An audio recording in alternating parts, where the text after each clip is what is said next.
So I've been on winter break, and one of the things I'm doing is cleaning up my office. That includes cleaning up some of my USB drives that I use to image and flash different systems.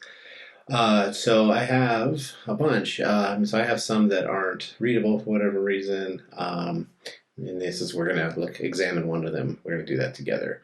So first, you can see that in the disk utility, I have this USB 3 disk plugged in. It shows about 60. It's a 64 gig S or USB thumb drive type drive, but it's showing about 62 gig of raw space. Remember that number, 62. But you can see there's no file system. It does show that there's an MBR boot record, but that's it. So let's do some file recovery and see what's on it. So the first thing, I'm going to use this program called Foremost. I'll put this link below. If you download it, you have to compile it, and it's really meant for Linux or Mac OS.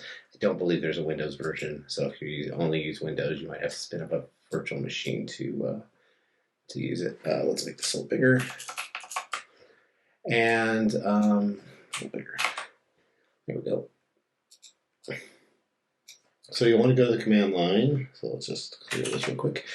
And so the first thing you want to do is install it. So in this case, I did a brew install Foremost, and I've already installed it. So you just hit enter and then let it do its thing. You'll need Homebrew installed to install it on Mac. This is pretty much the newest version of Mac OS available at this recording. To verify you have it installed, you can do Foremost-H, and now we can see the version that we have and some of the help information. So as we can see in the disk utility, it tells us it's disk 4, but there's an easier way to get the disk number. So we're going to do a disk util list, and we can see that this is dev disk 4. So I'm going to copy that, and what we're going to do is we're going to actually run Foremost on that. So we're going to say, so we're going to run this as either b root or run this with sudo, because you're going to need elevator privileges. So sudo foremost, and then we're going to do a -t, and what this does is it puts a date stamp on the output directory, so you'll know exactly what time you ran this, and then we're going to put that path in, and we're going to hit enter, and we're going to put in our password for root, and we're going to let this go. So there'll be a star, like a wildcard star, whatever you want to call it, that'll pop up every, I don't know, 5 or a few seconds. And it's already starting to find stuff here. So let's go to our Finder, and we can see, so that it's always going to put it in this output directory. And it's going to sometimes complain or have all these weird messages. Don't worry, just let those run. And so we're going to go to the output directory here. So this is the one I created with the date. You can see 536, it's a 537 now, so it's probably just a little bit. It'll have a manifest if it starts finding files, so you can see we're already finding stuff on this disk. And what type of files was it finding? PNGs. All right, so let's go down to the PNGs here, and we can take a quick peek at what's in here. Let's just preview. So it looks like just some sort of, this is probably some sort of Linux load, it looks like. I can see some different icons, kind of small here. Let's see. Oh, there's one. There's a pop one.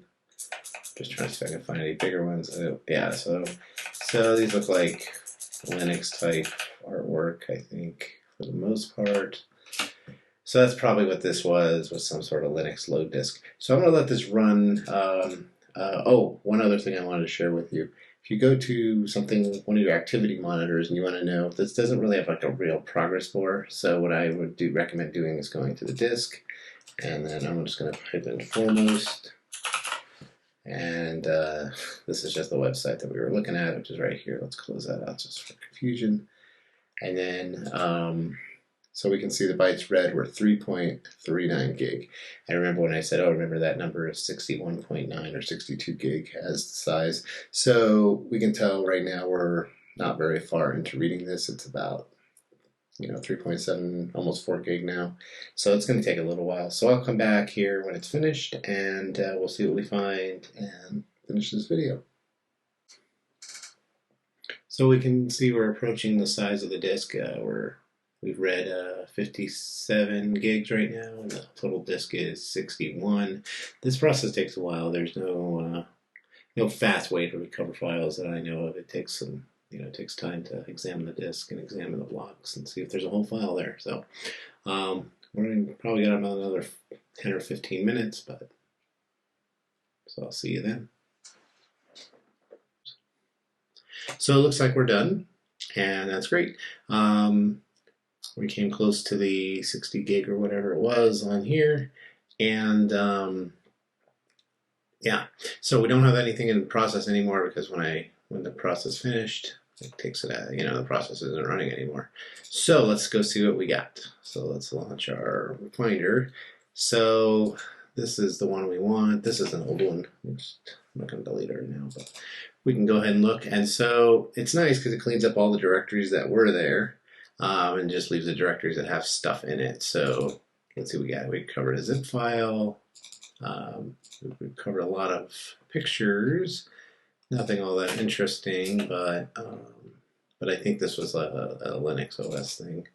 Let's see here. I don't know what any of this is, but this all looks like, yeah, technical stuff, we'll say. Same with the GIFs. GIFs, I don't want to say it. Yeah, so again, lots of pictures, and then I don't think this HTML has anything. We're just going to do preview.